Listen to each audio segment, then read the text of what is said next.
Allez, on est parti pour le dernier pilier pour alléger ton quotidien professionnel, pour aller débroussailler ces mauvaises herbes qui plombent ton quotidien pro.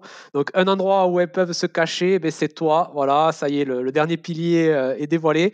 Donc, comme tu peux le voir, mon petit schéma a évolué aussi parce que, comme je t'ai dit, je fais ce travail en même temps que toi.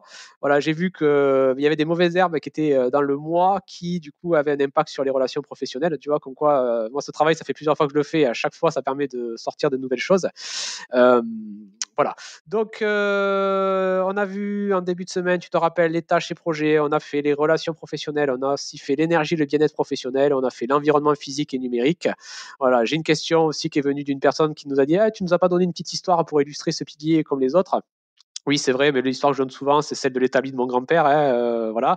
Mon grand-père était menuisier. Du coup, voilà, il m'a toujours fait la guerre quand j'étais petit pour me dire bien ranger les choses, chaque chose à sa place. Et voilà, le minimalisme déjà, hein, précurseur du minimalisme, mon grand-père, comme on dit.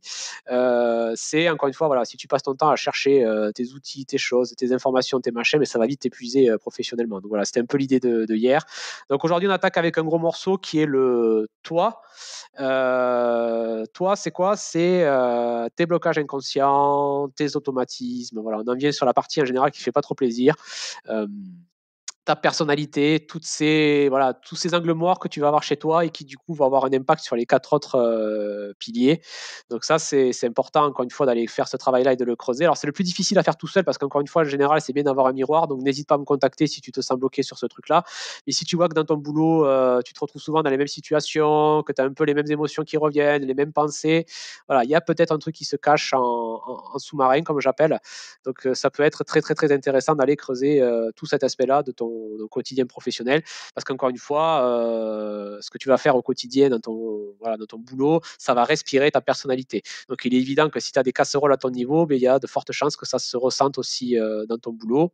Et voilà, d'autant plus que tu vas avoir un concert de casseroles, ce que j'appelle, parce que tous les gens qui travaillent avec toi, que ce soit tes clients, tes collègues, tes partenaires, tes associés, ont eux aussi tous ces trucs-là derrière eux, leur ombre, qui du coup va venir avec la tienne et ça fait tout ça souvent un joyeux bordel. Donc c'est là souvent que voilà, quand j'accompagne les gens, je les amène à vraiment se connaître eux-mêmes et essayer aussi de connaître au mieux voilà, la richesse humaine, on va appeler ça comme ça, pour avoir encore une fois un quotidien professionnel un peu plus apaisé. Donc c'est vraiment le gros travail que tu peux faire, aller voir en toute transparence et bienveillance qu'est-ce qui chez toi, qu'est-ce qui tourne en boucle, qu'est-ce qui fait que ça plombe ton quotidien professionnel, hein. Voilà, ça peut être du mal à gérer tes émotions, ça peut être du perfectionnisme, ça peut être que tu es trop gentil, voilà. Est-ce qu'il n'y a pas un driver soit gentil qui se cache? Moi, c'est ce que je suis allé creuser par rapport aux relations professionnelles que je te parlais en début de semaine. Voilà, les deux fameux clients, tu te rappelles, qui empiétaient un peu, voilà, ou dans un premier temps, on se dit, ah, les clients, ils empiètent tout ça, mais quand tu regardes bien, je me suis peut-être laissé un peu empiéter. Bon, enfin bref, c'est tous ces trucs-là, hein, encore une fois, tu peux creuser tranquillement. Je t'ai mis un petit article sur ce que j'appelle le fumier intérieur, c'est l'image que j'aime bien, c'est ce truc que tu peux aller creuser en toi, chercher tous ces blocages, ces automatismes et tous ces trucs-là pour voilà, te réconcilier avec, les cultiver. Et comme tu sais, voilà, le fumier fait du très bon terreau après.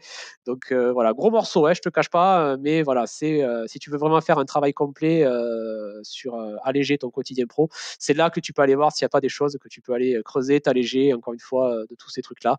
Mais encore une fois, c'est un gros morceau. Ouais, c'est tout ce qu'on trouve dans les croyances limitantes. Ça peut être les comparaisons inconscientes que tu peux faire par rapport à tes collègues, à des concurrents ou des trucs comme ça. Ça peut être aussi, oui, ça, un truc que je vois souvent, c'est qu'on a des gens qui sont très portés sur la relation, des gens qui sont très portés sur le mental, des gens qui sont très portés sur l'action.